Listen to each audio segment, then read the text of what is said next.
Salut, bienvenue dans Langue déliée. Bonjour à vous et Bonjour tout le monde. bienvenue sur Langue déliée. Bienvenue. Alors aujourd'hui, on va vraiment parler d'un sujet qui est crucial, les mutilations génitales féminines. Et puis justement, on va parler avec justesse et profondeur. Donc pour en parler avec cette justesse et profondeur, eh bien, on a vraiment le plaisir d'accueillir Yasmina Lotfi, qui est une assistante doctorante Tada. en psychologie de la santé à l'Université de Lausanne. Hein. Et puis, elle vient justement de défendre sa thèse il y a quelques mois, en printemps 2025, sur justement les récits croisés sur les pratiques d'excision, perspectives critiques et décolonisantes entre la Suisse et l'Égypte. Alors, évidemment, un sujet très passionnant où on va parler un peu des définitions, des terminologies, les vécus, en fait, finalement, de terrain, les enjeux liés au discours dominant qui est très, très, très, très important. Et puis, finalement, les implications professionnelles. Alors, voilà, on va un peu parler outils, comment, enfin, voilà, plein de choses. Je ne vais pas trop en parler. Ne spoil pas trop. Voilà, on va rester sur le cadre. Ouais. Et du coup, là, on va te laisser te présenter en quelques mots avec vraiment ce que toi, tu as envie de mettre en avant et du coup, te laisser la parole. Très bien, merci beaucoup pour l'invitation. Je m'appelle effectivement Yasmina Lotfi, je ne suis plus assistante diplômée. Donc c'est J'ai fini. changé de titre, ouais. Super. Je suis docteur en psychologie et maintenant je suis première assistante. Bref, c'est un peu des différents échelons à l'UNI, mais on peut dire globalement que je suis chercheuse. Ouais, oui, très merci. bravo. Ouais. Merci beaucoup. Et je suis hyper contente, vraiment hyper soulagée. Et du coup, oui, je m'intéresse aux excisions depuis quand même plusieurs années. J'avais déjà travaillé sur les excisions au moment de mon mémoire de master. Et après, j'ai fait toute ma thèse de doctorat sur les pratiques d'excision et plus spécifiquement vraiment les récits qu'il y a autour de ces pratiques et les vécus, comme tu le disais très bien. Et j'adopte, mais on va y revenir, mais c'est quand même assez important, je pense, pour définir un peu ce que je fais. J'adopte une perspective critique, décolonisante et discursive. Alors, ça fait beaucoup un peu de gros mots, mais en gros, vraiment, je m'intéresse beaucoup à la façon dont on parle des excisions. Et décolonisante, c'est vraiment en fait l'idée de prendre un peu un pas de côté par rapport aux approches dominantes, vraiment ultra occidentalo-centrées, qui sont vraiment hyper prégnantes en fait dans l'étude des excisions.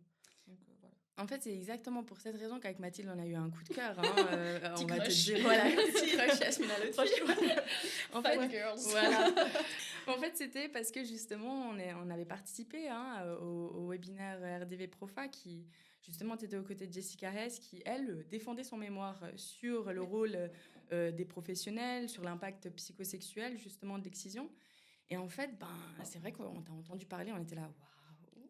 Trop chaud. Et on s'est dit que c'était, comme tu le dis, c'est un sujet qui finalement est très présent quand même, et en même temps pas trop. C'est-à-dire que il y a un peu de tout, et la manière de comment on accueille ces femmes qui sont qui ont des excisions. Bon, excision, on va voir d'ailleurs que c'est un type de mutilation, mais voilà. Et ces femmes excisées, justement, comment, quel impact elles peuvent avoir aussi quand elles rencontrent un professionnel. Enfin voilà, c'est un peu tout ce sujet dont tu as discuté super bien qui finalement nous a fait un coup de cœur et on s'est dit c'est quelque chose que nous-mêmes qui sommes sexologues, eh bien pour d'autres professionnels aussi, c'est un apport et il faut en discuter pour en fait éparpiller ce savoir-là, quoi.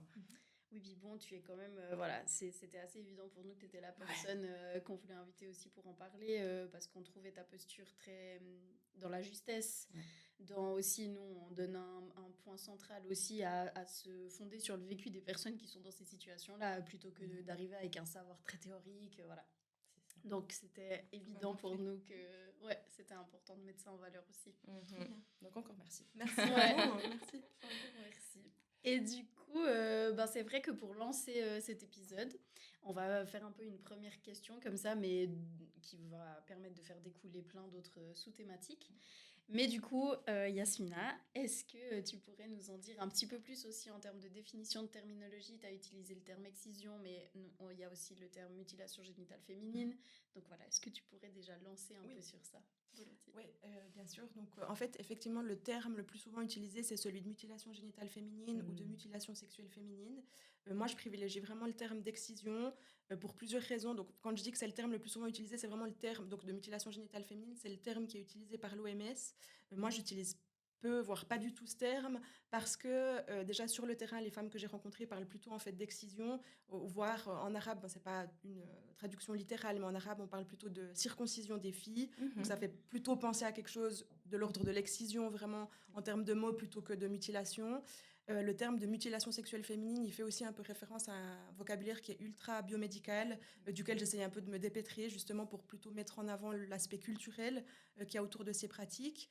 Et finalement, en fait, le terme de mutilation, il a vraiment quand même une connotation, enfin, ça a vraiment une charge négative, qui est pas du tout, je critique pas forcément ça, hein, je peux comprendre qu'on parle de mutilation, mais certaines autrices mettent en avant le fait que le terme de mutilation peut être stigmatisant, en fait, Exactement, ouais. pour les femmes excisées. Et du coup, comme le but de ma thèse, c'était un petit peu de mettre en avant cette détérioration des vécus de femmes excisées qui ont migré dans des contextes occidentaux et de mieux comprendre cette détérioration, ça allait pas vraiment d'utiliser un terme qui peut être stigmatisant. Tout à fait. Donc, c'est un terme, le fait de parler d'excision, c'est un terme qui est plus neutre, en fait. C'est vrai que quand on pense au mot mutilation, Oui. eh bien, il y a des femmes qui, justement, en fait, aussi, voilà, elles ont vécu aussi ça un peu hors... Enfin, ça dépend aussi quel âge. Évidemment, il y a eu l'excision, mais pour dire qu'elles ont vécu aussi ça un peu de manière non consciente de ce qui se passe réellement. Et donc, en fait, quand on me pose un mot mutilation, c'est quand même frappant. Et ça peut être frappant pour des femmes qui vivent dans cette culture, qui restent... Enfin, c'est ancré. Exact. Et donc, voilà, ça peut apporter un coup, quoi. Ouais. C'est aussi l'importance du choix des mots et être conscient du poids des mots parce que c'est aussi très théorique et puis il y a des recherches. Voilà, après, c'est aussi très aspect scientifique, mais du coup, par rapport au vécu et vraiment aux personnes qui sont dans ces situations, finalement, voilà, pour elles, ça résonne pas forcément aussi. Exactement. Et c'est important aussi d'avoir un regard critique là-dessus en étant en plus dans un domaine de recherche. Je trouve que c'est méga important parce que c'est une posture qui demande d'être critique aussi sur les apports de la théorie et des études, quoi. Oui, complètement. Et justement, alors ça, c'est quand même intéressant, je trouve. Qu'est-ce qui t'a justement poussé à vraiment parler de l'Égypte? Et puis, alors c'est vrai que tu dis, ça fait des années que tu as travaillé déjà sur cette thématique. Est-ce qu'il y a eu un déclenchement? Enfin, d'où tu t'es dit, OK, il faut que je parle de ça. Et en plus, en Égypte, d'ailleurs, un pays qu'on ne pense pas forcément à l'excision. On pense à plein d'autres pays, mais pas forcément à l'Égypte, quoi. Donc c'est intéressant, ça. Du coup, comme je le disais avant, j'ai déjà travaillé sur les excisions au moment de mon travail de master. Et du coup, j'avais vraiment envie de travailler sur une thématique en santé sexuelle, parce que j'ai un gros intérêt pour la santé sexuelle. Et parce que je fais ma thèse, je ne sais pas si je dis avant, mais j'ai fait ma thèse en psychologie de la santé. Et en psychologie de la santé, je me suis intéressée à la santé sexuelle. Donc, j'avais envie, au moment du mémoire, de travailler sur une thématique en santé sexuelle. Mais j'avais aussi des intérêts sur la psychologie culturelle, le monde de la migration. Donc, voilà, c'est une thématique vraiment, je trouve, je parle vraiment d'un point de vue purement académique, mais c'est à mon sens vraiment un sujet qui est fascinant parce qu'il est à l'intersection en fait de différents enjeux, que ce soit le droit des femmes, le droit des enfants, la santé sexuelle, etc. Et en même temps, c'est aussi un objet qui doit être analysé par plusieurs disciplines, la psychologie, la médecine, l'anthropologie. Bien sûr, ouais. Donc du coup, ça m'a toujours un peu fascinée, si je peux dire comme ça, vraiment d'un point de vue académique. Après, au-delà de ce point de vue académique, je trouve que c'est un sujet, il y a 200 millions de femmes dans le monde qui sont concernées. Enfin, on doit absolument devoir traiter de ce sujet, c'est hyper important. Et par rapport à l'Égypte, donc moi je suis suisse et égyptienne et en fait il y a des raisons professionnelles et des raisons personnelles. L'aspect personnel c'est que moi je suis suisse et égyptienne et que j'avais envie de pouvoir aussi travailler sur un pays que je connais personnellement. Après ça se justifiait aussi d'un point de vue académique parce que comme tu le disais en fait c'est un pays auquel on pense pas beaucoup quand on parle d'excision alors que c'est un des pays au monde qui a le plus fort taux d'excision. Bah voilà. Ouais. Voilà. La chance. Oui. Et du coup, on estime qu'environ 90% de la population féminine en Égypte qui est concernée. Donc c'est énorme à l'échelle d'une population comme l'Égypte, c'est vraiment gigantesque. Sûr. Et du coup, on n'en parle pas beaucoup. Et c'est un contexte qui a plusieurs spécificités. Déjà, quand on pense aux excisions, on pense souvent à des femmes noires. Donc déjà là, ça change un petit peu la représentation qu'on a. On pense souvent à des excisions qui sont faites par des exciseuses traditionnelles avec une lame de rasoir, ce qui peut aussi être le cas en Égypte, c'est aussi parfois fait comme ça, mais en Égypte, c'est en général plutôt médicalisé, donc c'est réalisé par des professionnels, exactement, soit dans des hôpitaux, soit par des professionnels à la maison. Okay. Donc voilà, c'est vraiment à peu près à 70% médicalisé, donc c'est quand même assez important, exactement. Et du coup, c'est vrai qu'on pense plutôt à des contextes en Afrique subsaharienne, on pense pas beaucoup à un contexte d'Afrique du Nord. Donc, c'est, je trouve, hyper intéressant aussi à étudier. Ça permet en fait de déconstruire un peu les représentations qu'on a autour des personnes excisées, des contextes de pratique. Bah, je trouve pour faire le saut là avec ce que tu dis, en fait, c'est hyper intéressant parce qu'effectivement, on pense souvent à village, rural, voilà, fait vraiment, comme tu dis, avec ces femmes-là. Mais en fait, il y a aussi beaucoup de familles intellectuelles, hein, des parents qui ont fait des études, qui ont des, voilà, qui ont bah voilà, des personnes intellectuelles qui finalement aussi, c'est une question culturelle. Oui, Quoi. c'est pas une puis, question de classe sociale. Exactement. Ouais. C'est pas une question de classe sociale, c'est pas une question de statut. Enfin voilà, c'est vraiment un aspect culturel qui est important à considérer, important d'en parler. Quoi. Et c'est pas religieux justement aussi. Voilà. Je pense que ça, c'est hyper important de peut-être appuyer, si j'ose intervenir. Je pense que c'est hyper important d'appuyer sur le fait que c'est pas religieux, parce qu'il y a aussi beaucoup de fausses croyances, en fait, que c'est que des personnes musulmanes qui pratiquent des excisions. C'est pas du tout le cas, c'est vraiment culturel. Et par rapport au statut et au statut socio-économique, c'est vrai que quand même, il y a moins d'excisions, ou en tout cas en Égypte, par exemple, elles sont plus médicalisées. Donc, ça ne veut pas dire qu'elles n'existent pas, mais elles sont plus médicalisées dans des couches socio-économiques élevées de la société. Et après, c'est vrai que ça tend un peu plus à disparaître dans ces couches-là. Plus on est pauvre, plus on pratique des excisions quand même en général. Mais effectivement, c'est vraiment en Égypte, c'est toute la société qui est concernée. Non, c'est bien. Voilà, exactement. Quand on dit nuancer par la justesse, c'est exactement ça. Donc voilà, merci. Mais là, je pense que c'était aussi important de revenir sur ces quelques notions. De nouveau, le poids des mots, aussi de lutter contre les clichés qu'on se fait en Occident aussi, en Europe. Et d'éviter d'arriver un peu avec ce truc de sauveur blanc, on va sauver les femmes de l'excision. Enfin, c'est aussi très problématique et c'est important d'en être conscient et de pouvoir aussi le dénoncer et de revenir justement sur l'image qu'on s'en fait, qu'effectivement on voit ça plutôt en Afrique subsaharienne et puis que dans des espèces de populations très en marge de la société, et ce qui n'est pas le cas. Donc c'était important aussi de pouvoir juste clarifier ça premièrement avant d'aller plus profondément dans le sujet de ta thèse, de ces analyses critiques aussi qui sont hyper importantes et qui soulèvent d'autres questions aussi par rapport à ça. Du coup, pour la suite, est-ce que justement le poids des représentations dans le vécu des femmes concernées, pour nous c'était vraiment un point crucial de ta thèse et qui justifie ton terrain aussi et qui est très important. Du coup, est-ce que tu pourrais nous en dire aussi un petit peu plus et nous éclairer? Donc vraiment sur les vécus que j'ai mis en avant. En fait, comme je le disais un peu, je suis partie du constat qui est vraiment largement relayé dans la littérature, qu'il y aurait une péjoration des vécus de femmes excisées qui ont migré dans des contextes occidentaux. Et en fait, quand on parle de péjoration, donc ça c'est ce qu'on retrouve dans la littérature actuelle, mais quand on parle de péjoration, en fait, ça sous-entend qu'il y a une évolution. Sauf qu'on sait très peu sur quels sont ces vécus à la base, si je peux dire, dans les contextes de pratique. Donc on parle un peu de cette détérioration, mais on ne sait pas du tout comment les femmes vivent une excision dans les contextes de pratique. Donc moi, j'avais vraiment envie d'investiguer ça, et le vécu, et les vécus, c'est pas le vécu, je me trompe aussi, c'est les vécus des femmes excisées dans un contexte d'accueil comme la Suisse, et dans un contexte de pratique comme l'Égypte.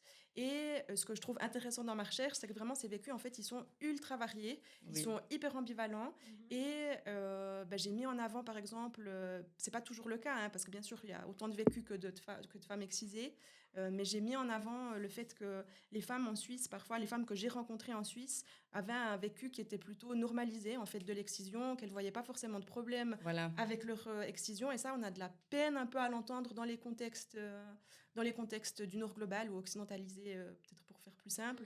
Et du coup en fait, parfois, elle disait qu'elle ne savait pas trop quoi dire pendant leur interview parce que, en fait, elle trouvait que c'était normal, en fait, ce qu'elles avaient, qu'elles vivaient très bien avec et que ça faisait partie de leur vie. Et peut-être à l'inverse, si je peux dire, j'ai aussi rencontré des femmes en Égypte, alors que c'est un contexte de pratique dans lequel 90% des femmes sont concernées, qui disaient qu'elles vivaient très mal le fait d'avoir une excision. Donc ça permet aussi en fait de renverser un peu l'idée souvent véhiculée que les excisions, elles sont mal vécues uniquement dans des contextes de migration, mais en fait elles peuvent aussi être mal vécues dans des contextes de pratique. Donc, Et puis elles peuvent aussi justement, alors là, je trouve que c'est intéressant ce que tu dis, c'est que voilà, effectivement, tu es ancré dans les croyances, la culture, justement. Enfin, voilà, tu as toujours grandi là-dedans, disons. Et si, admettons, tu migres, pour prendre ce cas de figure, si, admettons, tu migres et tu n'as aucune souffrance avec ça, parce que finalement, en fait, tu t'es habitué à ça. En fait, c'est aussi ça, Ça fait partie de ta norme. ça fait Ouais. partie de ta norme, exactement, tu le dis très bien. Et en fait, nous, avec tous nos droits, les droits, la libération des femmes, la liberté sexuelle, en fait, tout ce qu'on apporte, qui est super, hein, Le eh droit à bien, l'intégrité physique aussi, en Suisse, Voilà. les droits sexuels. exactement. Tout à fait. c'est Ouais. super, mais c'est Oui. vrai que du coup, en fait, on tend à imposer un peu, en fait, nos peurs et tout ce qui nous semble injuste. Mais voilà, c'est un peu nos peurs qui reviennent, qui font surface et qui ramènent de la souffrance à une personne Ouais. qui initialement n'avait pas forcément Oui, de souffrance. tout à fait. Et puis en fait, souvent, j'ai l'impression que parfois même, c'est parfois même, pour commencer, difficile à trouver les mots de comment s'exprimer quand pour toi, c'est tout à fait normal, Exact. en fait. Ouais. Et en fait, Intéressant. effectivement, si je peux rebondir, parce que c'est aussi un des gros enjeux de ma thèse, c'est un peu les doubles standards qu'on a Totalement. Voilà. entre voilà, comment nous, on perçoit la santé sexuelle, la sexualité, et comment on pense que les autres vraiment, en gros guillemets, c'est comme ça que c'est dit, un peu Oui, les oui, autres ouais. perçoivent la sexualité. Et en fait, ben, effectivement, on vit, en tout cas en Suisse, on vit dans un pays démocratique, etc. Mais ça ne veut pas dire que, des fois, on a un peu l'impression qu'on vit dans des contextes occidentaux qui sont complètement vierges de représentation et de Ouais. normes et d'injonctions, alors qu'en fait, il y a aussi Ouais. Bien énormément sûr. d'injonctions sur la sexualité, peut-être particulièrement la sexualité des femmes. Et du coup, en fait, ça ne veut pas dire qu'on ne doit pas critiquer les excisions, peut-être j'y reviendrai à la fin. Vraiment, je Voilà. pense que c'est important de critiquer les excisions, Oui. mais de faire attention à ne pas stigmatiser les Exact. femmes excisées. Et du coup, en faisant ça, en stigmatisant les femmes excisées, on oublie un peu, si je peux dire, Ouais. qu'en fait, nous aussi, on vit dans des contextes où il y a énormément de normes, il y a des injonctions à la performance sexuelle, à la beauté génitale, à la beauté, à certains Bien canons de sûr. beauté, etc. Donc, Ouais. c'est un peu ça. Ouais. Ouais, et ce double standard, j'allais rebondir, mais parfait du coup, parce que je trouve que c'est aussi hyper important, aussi parce qu'en Suisse, on a cette approche positive et globale de la sexualité, Mhm. mais aussi, de nouveau, c'est une pression, c'est des injonctions. Ouais. Puis comme c'est quelque chose de positif, c'est moins critiqué. Puis en même temps, pour des personnes qui sont pas du tout issues de cette vision, de cette culture, de ces normes-là, Mhm. c'est hyper confrontant. Et nous, on le voit des fois aussi au cabinet, quoi, en Bien consultation. sûr.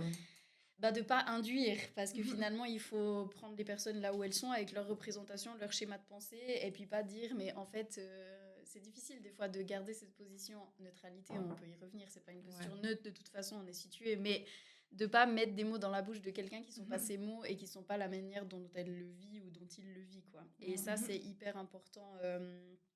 Et c'est vraiment tout cet enjeu, je pense, de ta thèse, et qui est, du coup, pour moi, d'une justesse quand même bien, parce qu'on vient Complètement. aussi de milieu académique et des fois c'est dur d'avoir cette prise de recul, et puis en même temps c'est tout de là l'importance de faire ses recherches, quoi. Bah, je trouve aussi, voilà, hein, pour jeter un petit peu de fleurs à notre podcast.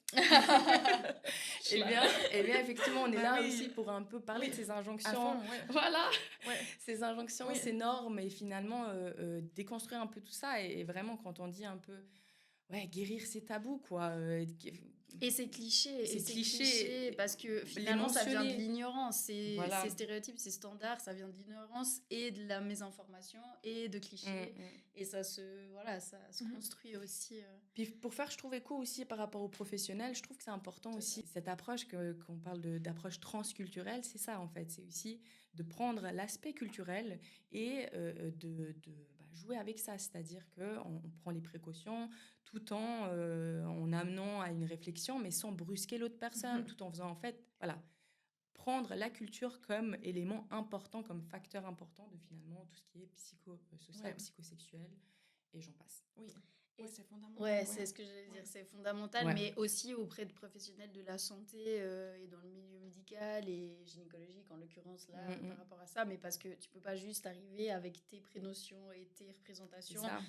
Enfin, il y a, surtout dans ces milieux-là et dans le milieu social, on travaille avec la personne qui vient nous voir, quoi, peu importe les raisons, mais du coup, on peut pas juste imposer un truc hyper protocolé, hyper standard. Voilà, il faut repartir des besoins de la personne. Et puis, si c'est pas un besoin de le vivre comme une violence, C'est ça. voilà, Ouais. on va pas l'imposer, quoi. Oui. Mais ça nécessite que les professionnels soient formés Exact. et soient Ouais. un peu intéressés à ces questions. Ouais. Bah justement, est-ce que tu aurais pas peut-être un exemple un peu concret, voilà, parce que tu as justement interviewé des femmes excisées, des professionnels, Mhm. d'ailleurs une sexologue, hein, si je dis pas de bêtises. Ouais, en Ou Égypte. Oui. Voilà, en Égypte. Oui, il y a plusieurs sortes de Voilà, professionnels. Oui. exactement. Oui. Est-ce que par rapport à ce qu'on discute, est-ce que tu aurais un exemple à partager par hasard? Ouais, ouais. En fait, j'ai plein d'exemples. Ouais.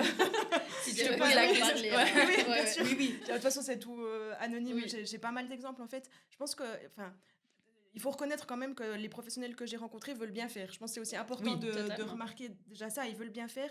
Parfois, un peu, j'ai envie de dire presque parce qu'ils ont envie de bien faire, ils sont un peu maladroits dans ce qu'ils disent parce que justement, ils veulent tellement, un peu comme tu le disais avant, un peu protéger ces pauvres femmes excisées. Mais en fait, c'est déjà problématique Oui. de voir ces femmes excisées comme Ouais. étant des pauvres femmes vulnérables. En Ouais. fait, c'est déjà le début du problème. Totalement.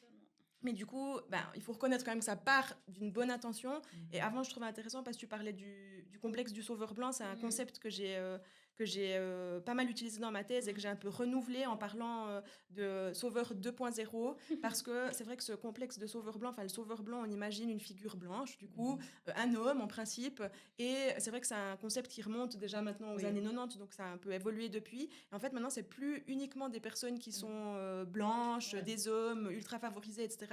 C'est aussi des populations qui sont racisées ou minorisées, qui peuvent aussi jouer un peu malgré elles. Hein, de nouveau, ça peut être vraiment parce qu'elles ont des bonnes intentions, mais jouer un peu ce rôle de sauveur-sauveuse. Parce que du coup, alors pour le coup, je fais un peu la distinction. Je pense qu'il y a le sauveur blanc qui est spécialement un homme. Oui. Et maintenant, ça peut aussi être sauveur-sauveuse qui veulent absolument sauver des femmes excisées, tout en reproduisant en fait finalement des enjeux colonialistes, des enjeux un peu genrés, un peu voilà ce genre de choses.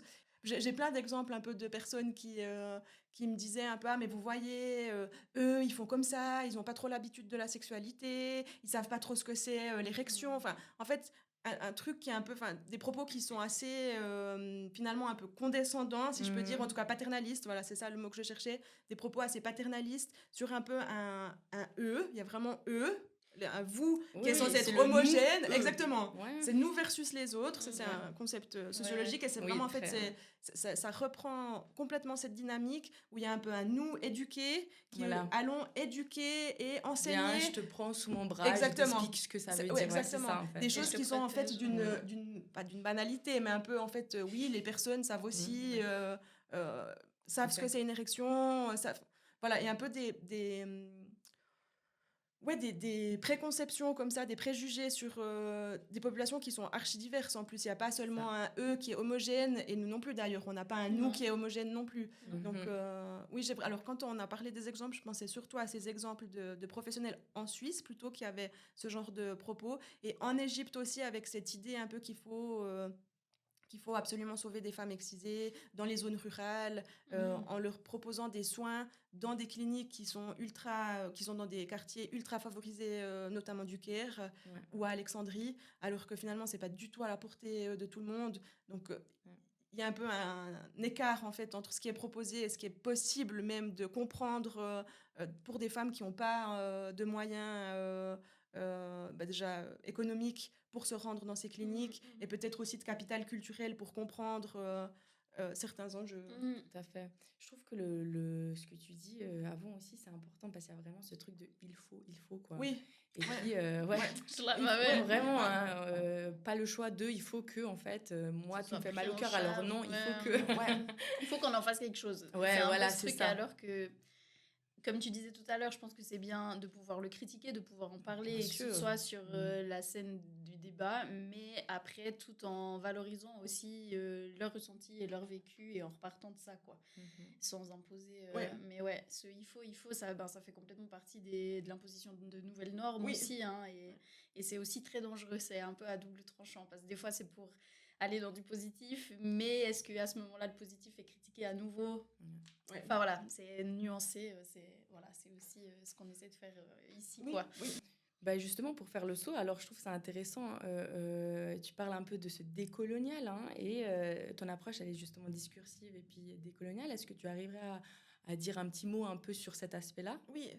Donc en fait, j'ai une approche discursive. Donc ça veut dire que je me suis vraiment beaucoup intéressée à comment les gens parlent des excisions, que ce soit les discours vraiment dominants qui existent dans une société, donc les discours les plus prégnants dans une société, qui sont vraiment valorisés dans une société. Donc je me suis intéressée d'une part à ces discours et aussi aux récits subjectifs, donc comment les gens qui sont concernés par les excisions parlent de leur vécu. Ça, c'est pour l'approche discursive, en gros. Et j'ai une approche décolonisante. C'est encore un peu une nuance de l'approche décoloniale. Donc, vraiment, décolonial, c'est vraiment s'intéresser à, comme je disais au début, à faire un pas de côté par rapport aux approches européocentrées ou occidentalocentrées. Donc, vraiment avec cette idée de se défaire des héritages coloniaux. Et l'approche décolonisante, elle vise vraiment à faire ça aussi, tout en mettant en avant les savoirs et expériences des populations locales ou des populations super, concernées. ouais. Donc vraiment, ma thèse, elle est basée sur des récits de femmes concernées, aussi dans un Bien. contexte de pratique. Non, mais super. Et d'ailleurs, justement, par rapport à ces discours, on va juste les citer, hein, si ça te convient. Oui. C'est vraiment des discours biomédicaux, post-féministes et puis post-coloniaux, du Oui. coup.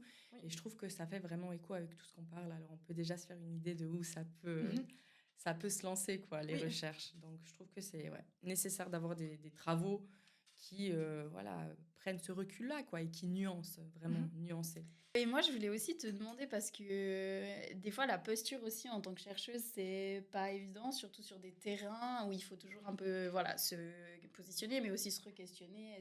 Comment ça a été pour toi, ça, vu que tu as rencontré aussi des professionnels, mais aussi du coup des personnes qui avaient été excisées du coup. Ouais. En fait, le fait de prendre en compte sa position, ça c'est hyper important dans l'approche que j'ai utilisée. On appelle ça la réflexivité en méthodologie qualitative. Et du coup, c'est vraiment hyper important de savoir de où on se situe pour faire la recherche. Et effectivement, parfois, c'était pas évident pour plusieurs raisons, parce qu'évidemment, c'est des récits qui peuvent être quand même assez lourds, qui quand même font écho à un vécu que je partage, le fait d'être une femme, d'être à moitié arabe. Enfin voilà, je pense qu'il y a quand même des choses qui rentrent en écho directement avec mon expérience à moi. Et c'était hyper important dans la recherche que j'ai réalisée de mettre justement ça en avant. En fait, que je suis aussi à moitié égyptienne. Après, je suis aussi quand même à moitié suisse. Donc ça veut dire qu'il y a aussi quand même tout cet aspect où elle voit une chercheuse occidentale, parce que je vais en Suisse, venir faire du terrain.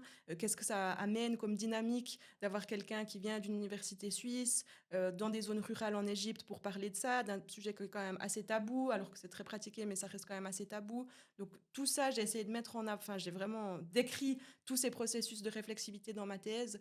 Et peut-être pour répondre de manière plus simple, oui, parfois c'était quand même assez compliqué. Les vécus que j'entendais pouvaient être parfois assez compliqués, mais aussi parfois je rencontrais des femmes qui me disaient que en fait elles avaient un vécu qui était plutôt banalisé en fait. Donc c'était un peu contrecarré aussi par ça. Ouais, je trouve que c'est aussi hyper important. Aussi de la manière dont ça nous touche forcément, parce que la neutralité, pour moi, ça n'a pas de sens. On peut mettre à distance une certaine partie, mais la neutralité, pour moi, n'existe pas, surtout quand on rencontre vraiment des gens. Ça, c'est des anciennes théories pour moi. Ouais, sociaux, on a des hommes blancs. Justement, on est... Toujours eux. C'est pas une tasse de thé aujourd'hui, ça va pas être les perfondants, ça. Je rigole. Mais du coup, je trouve aussi d'en faire le lien, parce que finalement, c'est quand même des questions aussi qui relèvent de l'intimité.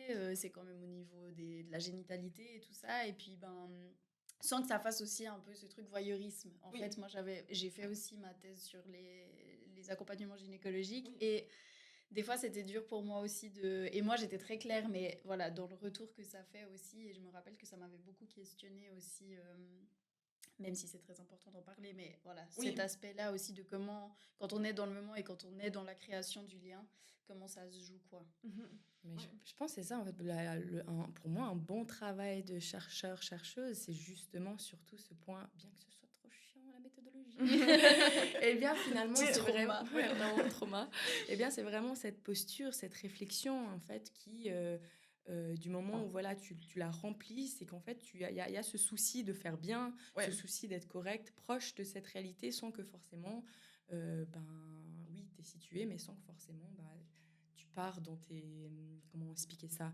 Typiquement, moi aussi, quand je pense à mon travail, que je suis albanaise et que j'ai travaillé pour des personnes albanophones, enfin sur des personnes albanophones, eh bien, parfois, ta position, tu te dis, ah, mais en fait, ça va de soi parce que moi, je suis albanaise et finalement, je comprends ce qu'elle veut dire, elle.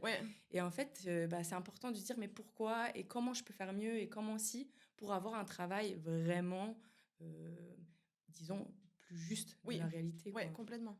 Donc, ouais. Et toujours garder en tête en fait que la recherche elle est co-construite. C'est clair C'est que ça. parce que moi j'ai fait cette recherche, ça donne la recherche que j'ai Voilà.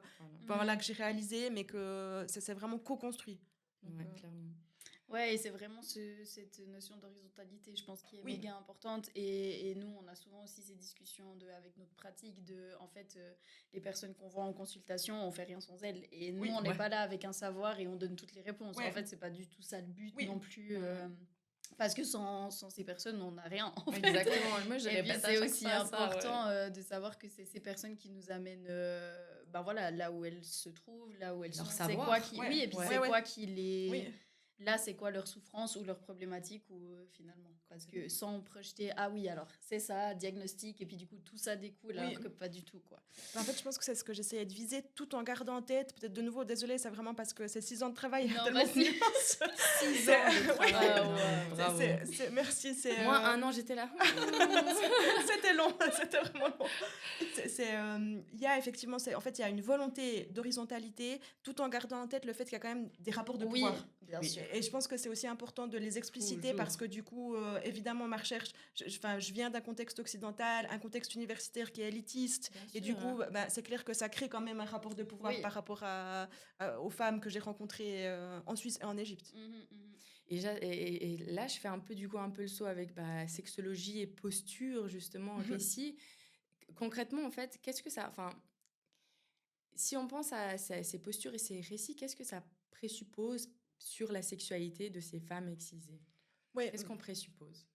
Alors déjà, ce qu'on présuppose, c'est le fait qu'elles n'ont pas de sexualité. Ouais. Donc ça, vraiment, les gens en fait pensent qu'elles n'ont pas du tout de sexualité ou alors qu'elles n'ont pas de sexualité de plaisir, bien qu'on ne soit pas vraiment défini ce qu'on entend par là, mais qu'il n'y a pas de sexualité de plaisir, parce qu'il y a une grosse méconception en fait sur le fait que les femmes excisées n'auraient forcément pas de clitoris. Donc il y a déjà des méconceptions sur les types.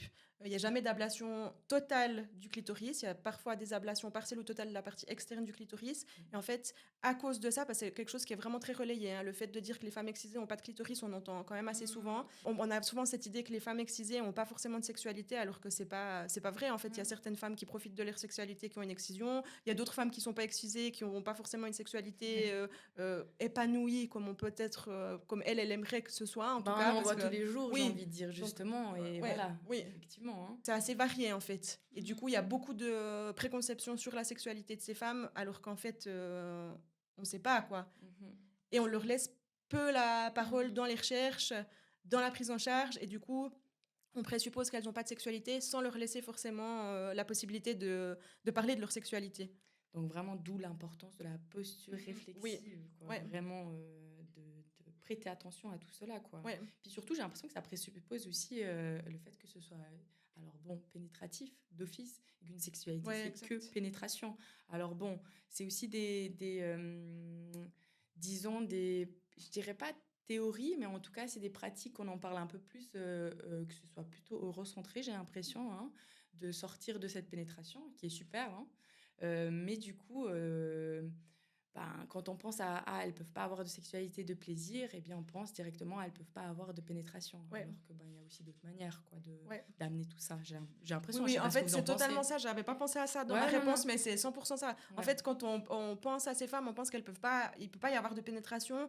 Déjà, c'est pas forcément vrai. Et en plus, comme s'il y avait vraiment que cette sexualité-là qui existait. Totalement. Alors que pas du tout. Et je veux dire, il y a toutes les autres pratiques sexuelles, la masturbation, enfin tout ça, c'est complètement omis pour vraiment penser que à la sexualité pénétrative hétérosexuelle. Ouais. Donc c'est ultra limité en fait.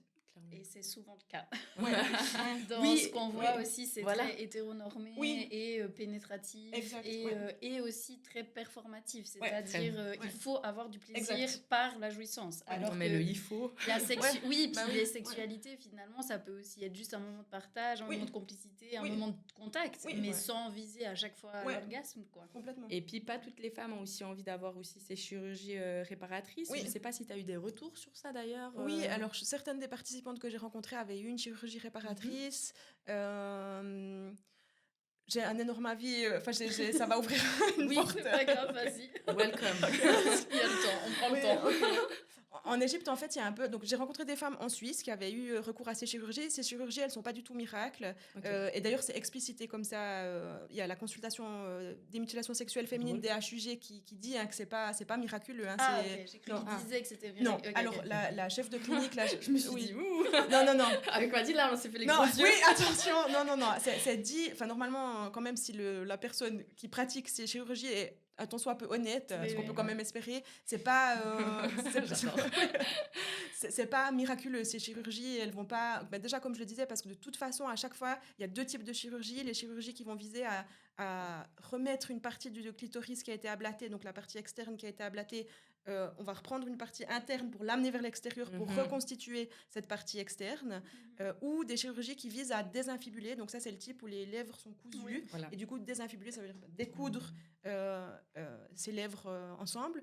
Et du coup, disons que pour la chirurgie qu'on appelle reconstructive du clitoris, ce qui est faux parce que, comme je le disais, le clitoris, il est toujours là. Donc Oui. c'est un peu un nom qui porte à confusion un petit peu. Ça, c'est pas miraculeux. Après, pour certaines femmes, ça peut, ce que j'entends vraiment complètement, hein, ça peut permettre de se dire qu'il y a de nouveau une partie à l'extérieur et que du coup, c'est comme ça que les personnes ont envie d'être. Donc, il n'y a aucun jugement dans ce que je vais dire.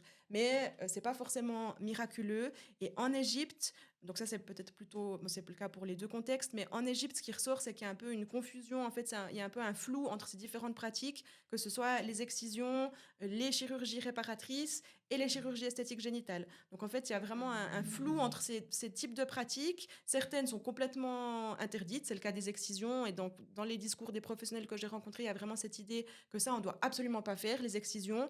Et en même temps, il se pratique quand même des modifications génitales qui peuvent ressembler à des excisions, mais qui se font un peu passer pour des chirurgies réparatrices ou des chirurgies esthétiques génitales, où on va aussi ablater du tissu, où on va aussi faire du tissu cicatriciel sur les parties génitales. Mais ça passe parce que c'est dans un milieu clinique et parce qu'on dit que c'est une chirurgie réparatrice. Donc ça pose quand même de grosses questions éthiques. Et, ouais, ben oui. Vraiment, Ouais, donc ouais. l'importance, quoi. Oui, complètement, ouais. Ouais. Et justement, pour faire un peu référence à ça, et j'avais justement entendu un témoignage aussi, parce que il y a l'aspect aussi urinaire, hein, qui Oui. parfois peut être problématique, Mhm. en tout cas difficile, où elles retiennent justement pour que ça descende en disant plus lentement, Mhm. pour pas qu'il y ait de douleurs trop intenses. Et puis j'ai entendu le témoignage d'une femme qui au départ n'a pas voulu avoir de chirurgie réparatrice, et puis qu'après des années, finalement, elle s'est dit, ok, oui, je vais me lancer là-dedans et je vais faire une chirurgie en France, donc originaire du Burkina Faso. Et puis elle disait que même après la chirurgie, elle avait des réflexes en lien avec tout ce qui était urinaire, où elle continuait, comme avant la chirurgie, à maintenir, à faire en fait finalement ses urines de manière plus tranquille et plus... Ouais. Oui, goutte à goutte. Voilà, Enfin, goutte à goutte, ouais. en quelque sorte. Et en fait, il y a aussi, c'est intéressant de voir que même avec une chirurgie justement réparatrice, comment on peut encore tenir des réflexes, Des comportements. des comportements exactement qui ont été là pendant des années et qui, c'est pas évidemment que pour certaines femmes, ça peut être important justement la chirurgie, mais pour dire que c'est pas parce qu'il y a une chirurgie réparatrice qu'en fait tout est bon, tout est ok et que tout disparaît, disons que ça passe, c'est pas noir et blanc, quoi. Non. Et je trouve ça important aussi de mentionner ça, qu'évidemment, il y a des changements, mais il faut aussi passer par cette... Enfin, il faut. Alors voilà. Les jettes, hein.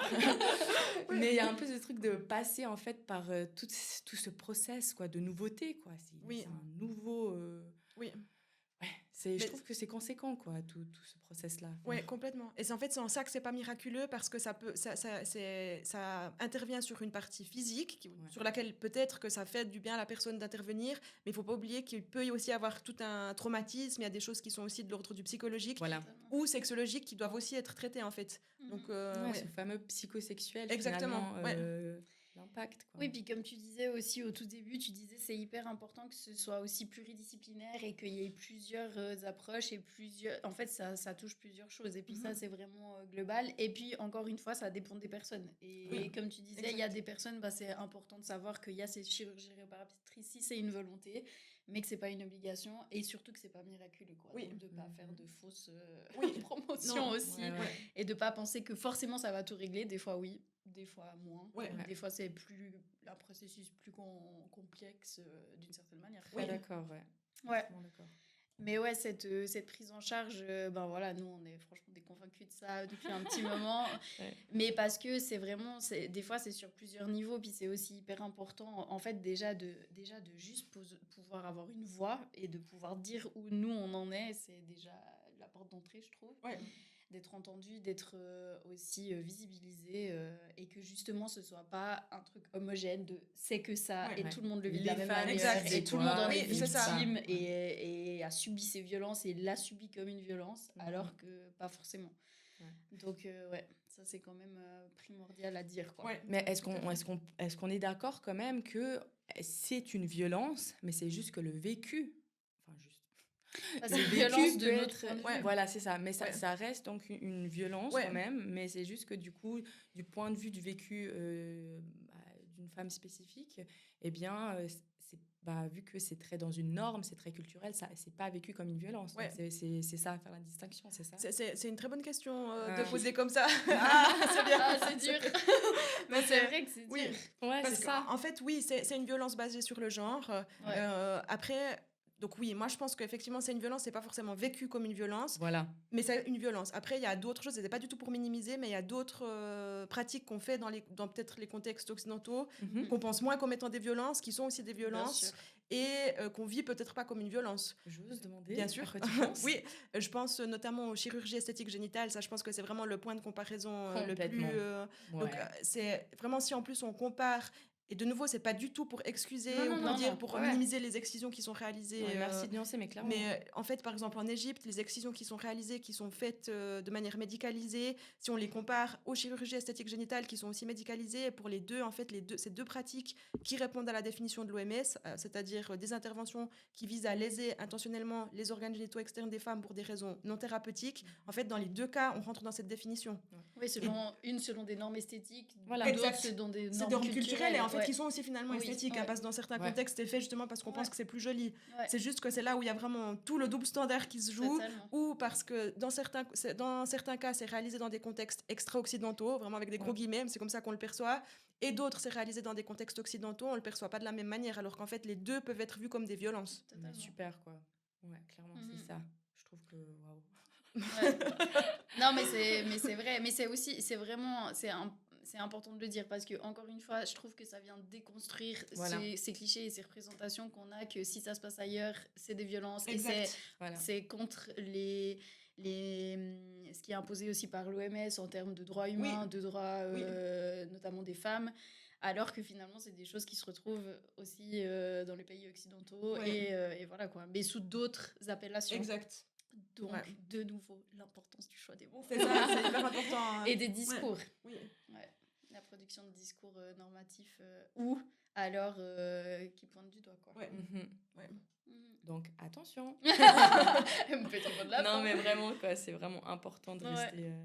Bah ça Merci. en plus t'es trop une pro Nice mais mais non mais ça rejoint un peu notre dernier point qui était comment ces discours produisent en fait enfin ce que ces discours produisent dans la perception des pratiques, ça rejoint Ouais. exactement Ouais. ça quoi. Exactement. Voilà. Donc, s'il vous plaît, professionnels, si vous nous entendez, en fait, c'est important d'avoir cette approche Oui. donc, intégrative et inclusive. Donc, par intégrative et inclusive, il y a cette approche transculturelle.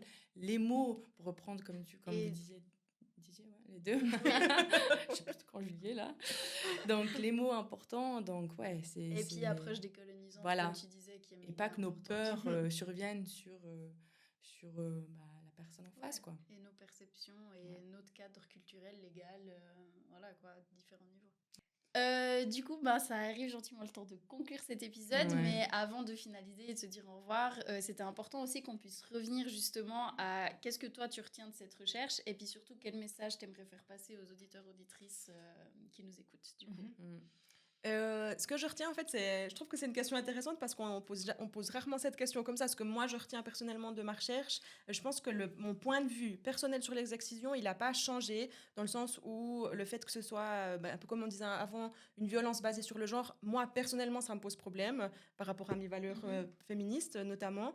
Après, je pense, ce que moi, je retiens vraiment, c'est ce regard décolonisant qui, maintenant qu'il est appliqué, maintenant que j'ai ces lunettes décolonisantes, ça change en fait complètement ma vision en fait des choses sur les excisions, comment on traite les excisions, comment on les prend en charge, mais aussi de manière générale en fait quand je pense peut-être au monde des soins, peut-être même au-delà en fait un peu le regard qu'on a sur certaines communautés. Donc ça, je pense, c'est vraiment ce que je retiens le plus, c'est vraiment ce regard décolonisant qui est à mon sens vraiment ultra important à mobiliser. Preach. Ouais, vraiment preach. Hein. Non, mais c'est bien aussi que, comme tu as pu l'expliquer et le verbaliser, parce que moi, j'avais un peu ce sentiment-là, mais des fois, j'avais de la peine à mettre en mots comme ça. Et vu que toi, tu as fait quand même un travail relativement aussi long et du coup très exhaustif, c'est bien parce que c'est exactement ça. Et je trouve que c'est primordial, surtout dans les milieux, comme tu dis, de la santé, du social, où on accompagne des gens qui ne sont pas issus de la même culture que nous aussi, et de pas... Voilà, arriver avec nos gros sabots et refaire ce qui a déjà été fait et qui a été mal fait, du coup. Ouais, je comprends. Oui. Et en fait, justement, ça veut dire que tu rencontres aussi, dans des associations, tu rencontres un peu ce côté un peu électrique où tu sens que, limite, on te pose dans la case non féministe ou pas ? Comment tu le vis plus concrètement ? Je dirais pas directement, mais ça m'est déjà arrivé d'aller justement présenter, je pense vraiment à un exemple, mais ça m'est arrivé plusieurs fois un peu par peut-être un peu des messages que je reçois ou comme ça, mais je pense notamment à un cas, à une association où j'avais dit qu'en fait les excisions, on devait faire attention à ce qu'on disait, l'importance des mots, de pas dire que que les excisions posent forcément des problèmes, mais de dire que les excisions peuvent créer des conséquences. Et je pense que c'est là toute la nuance vraiment de dire peuvent et que c'est pas à chaque fois le cas. Et j'avais été reprise en fait par une femme de l'auditoire, ouais, exactement, pour me dire que c'était scandaleux en fait que j'ose dire que les excisions posaient pas à chaque fois des problèmes parce qu'elle trouvait que c'est ce que je comprends, hein, qu'elle trouvait que c'était tellement un problème gigantesque les excisions que ça allait pas en fait de minimiser le fait qu'il y avait pas à chaque fois des conséquences.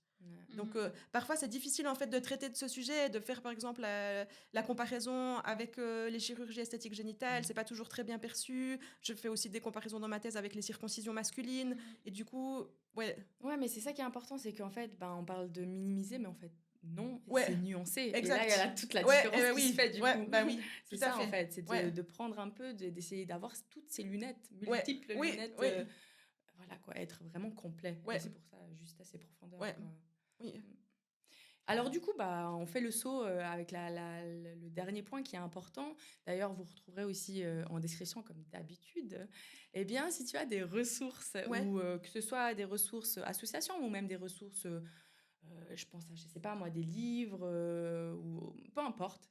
De manière générale, est-ce que tu as des ressources à proposer, que ce soit pour les professionnels ou les personnes concernées ? Oui, je pense que vraiment la ressource principale pour les personnes concernées, pour les femmes concernées par une excision, si elles ont besoin, de nouveau, c'est la consultation des mutilations sexuelles féminines des hôpitaux universitaires genevois, des HUG. La chef de clinique, je ne sais pas si je peux dire son nom, elle est hyper connue, c'est la doctoresse Jasmine Abdul-Kadir, elle est vraiment top. Je pense que c'est quelqu'un qui est vraiment fantastique. Moi, je trouve que c'est important justement de renvoyer en fait à des professionnels qui justement, tu sais que c'est des personnes de confiance, que c'est des personnes qui sont nuancées. Donc moi je trouve que c'est important de les nommer. Alors c'est vraiment quelqu'un qui est, je pense, très nuancé, qui vient du monde ultra biomédical, mais qui arrive à faire un pas de côté par rapport à ça et comprendre les enjeux culturels, etc. qui existent.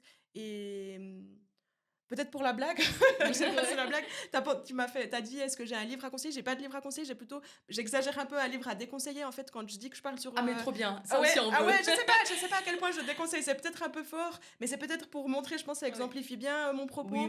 On me parle souvent, quand je dis que je travaille sur les excisions, on me parle souvent de Fleurs du désert, qui est aussi un film, mais à la base c'est un livre. Je voulais en parler. C'est pas que je le déconseille, j'exagère un peu, mais honnêtement je pense que c'est truffé de clichés. Exactement, je cherche le mot, c'est vraiment truffé de cliché. Et du coup, souvent les gens me disent ah mais t'as lu Fleur du désert, t'as vu le film. Je suis un peu là oui, mais mon avis n'est peut-être pas forcément le même que le En tien. fait, donc, c'est un bon film dans le sens où bon, c'est-à-dire qu'il est touchant, exact. il est américain. Voilà, oui, on se comprend. oui. Mais effectivement, Mais vision gomasse, quoi. Exactement. comme ça même. Ouais, comme ça, vraiment. Oui. Du coup, voilà quoi. Alors oui, si vous voulez le regarder juste pour le plaisir, bah, Oui. évidemment. Et ça Mais- ouvre quand même, ça permet de connaître peut-être quand même Oui. ça permet de connaître un peu ce monde des excisions qui est fait. peut-être méconnu, mais... Ah, c'est bien que tu as parlé de ça. Mais ouais. je trouve trop bien aussi des fois sensibiliser à des contre-ressources parce que des Ouais. fois, si c'est truffé justement de projections hyper oxydocentrées Oui. et eurocentrées, Oui. finalement, voilà, ça montre aussi que c'est ça qu'on vient un peu questionner Ouais. aussi. Tout à Donc, fait. trop bien. Ouais. Bah alors, merci en tout cas. Merci Yasmina. beaucoup, trop cool, Ouais, merci beaucoup. c'était trop Merci. chouette de t'avoir. Bah, merci pour un l'invitation, énorme c'était honneur, top. vraiment. Merci Et beaucoup. puis voilà, ça peut vraiment être des outils pour toute personne qui sera intéressée. Et puis, comme elle a dit, Nicieta, vous retrouverez en description les ressources, les minutages. N'hésitez pas si vous avez des questions sur le sujet aussi. Et Voilà. puis on vous remercie de nous avoir écoutés les 3. Oui. Et on vous dit à la prochaine. Ciao, ciao. Ciao. Des bisous. Ciao. Bye.